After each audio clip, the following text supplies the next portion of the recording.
저출산 고령사회 로드맵, 이 문제 취재한 한영규 기자 나와 있습니다. 네, 어서 오십시오.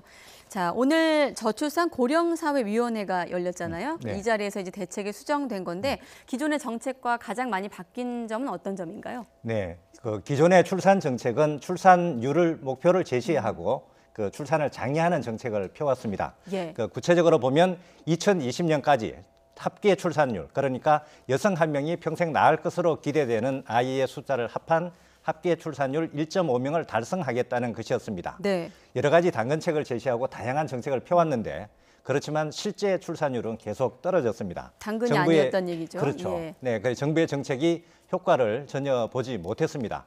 그래서 그동안 정책이 왜 실패를 했는가 그 원인을 분석하고 정책을 수요자 중심으로 그 전환을 한 것입니다. 네, 수요자 중심으로 전환했다. 그럼 수요자 여론도 앞서 있었던 것으로 알고 있습니다. 여론조사 결과도 한번 짚어보시죠. 예. 네, 그 저출산 고령사회위원회가 지난 10월에 국민 1,000명을 대상으로 그 여론조사를 실시했습니다. 네.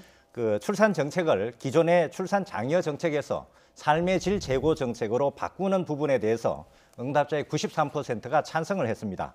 반대한 의견은 7%에 불과했고요. 압도적이네요. 네. 정책 변화에 찬성을 한 거죠.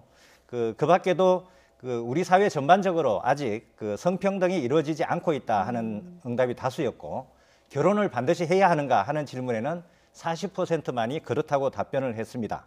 그 출산 정책 전환에 찬성을 했던 응답자 가운데 네. 그 가장 우선적으로 추진해야 될 정책은 무엇이냐라고 물었을 때 일생활 균형이 가장 많았고 그다음에 주거 여건 개선, 사회적 돌봄 체계 개선, 출산 지원 순서로 꼽았습니다. 네, 그러니까 지금 한 기자께서 말씀하신 것을 종합해 보면 그냥 낳으라고만 하지 말고 지금 그대로 읽어볼게요. 일과 생활의 균형이 잡혀야 되고 주거 여건도 개선돼야 되고 돌봄 체계도 확립해주면 네. 아이를 한번 낳아보겠다. 뭐 네. 이런 거 아니겠습니까? 네. 뭐 한마디로 요약을 하면요. 자, 이런 대책에 좀 특징들이 있을 것 같아요. 네. 네, 그 저출산 고령사회 기본 계획은 2006년에 처음 시작됐고 5년 단위로 그 계획을 짜고 있습니다. 그동안에 1차, 2차 계획은 실행이 됐고 현재 3차가 시행 중입니다. 그리고 이번에 그 정책 방향을 수정을 한 것이고요. 네. 그 목표를 달성하게 하는 시기는 3차 기본 계획 기간이 남아 있는 2020년까지를 1단계로 하고 그다음에 2021년부터 시작되는 2단계를 부터 시작되는 4차 계획을 2단계로 해서 네. 중장기적으로 연계해서 추진하기로 그렇게 했습니다. 내용 면에서 보면 가장 그 특징이 모든 세대가 함께 행복한 지속 가능 사회를 비전으로 제시를 하고 있습니다. 그 풀어서 설명하면 2040 세대가 결혼과 출산을 선택하더라도 삶의 질이 떨어지지 않고 행복할 수 있다는 그 희망을 주고 고령 사회로 이행하는 데 적극적으로 대비하고자 하는 정책이 특징이라고 할 수 있습니다. 구호가 좋네요. 모든 세대가 함께 행복한 지속가능 사회. 하지만 여러 가지 대책에도 불구하고 출산율이 사실 좀 계속 떨어져 온 게 사실이었는데 저출산 현황은 얼마나 심각합니까? 현재 우리나라의 저출산 문제는 심각한 수준이고 더 나아가서 위기라고도 할 수 있습니다. 예. 그래서 초저출산이라는 말까지 생겼고요. 그 합계 출산율, 그러니까 여성 한 명이 평생 낳을 것으로 기대되는 아이의 숫자 합계가 지난해 1.05명으로 떨어졌습니다. 이게 역대 최저 수준이고요. 올해는 상황이 더 나빠졌습니다. 3분기의 합계 출산율은 0.95명이어서 한 명 선이 무너졌습니다.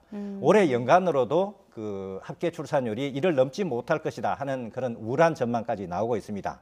그 인구가 현재 수준을 유지하려면 합계 출산율이 한 2.5명 정도는 돼야 하는데 지금은 그 절반에도 미치지 못하고 있습니다.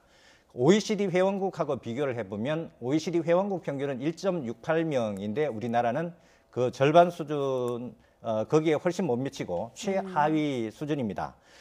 이 저출산 문제가 왜 심각하냐 하면 저출산은 결국 생산 가능 인구가 부족해져서 네. 소비도 위축되고 경제적으로 굉장히 어려워집니다. 장기적으로는 국가 존립마저 위태로워지기 때문에 심각한 문제라고 하지 않을 수가 없습니다. 네, 과연 그럼 이번 대책이 시행된다면 그러니까 수요자 중심으로 대책이 바뀌었다는 얘기인데 좀 출산율이 좀 올라갈 것으로 기대해도 될까요?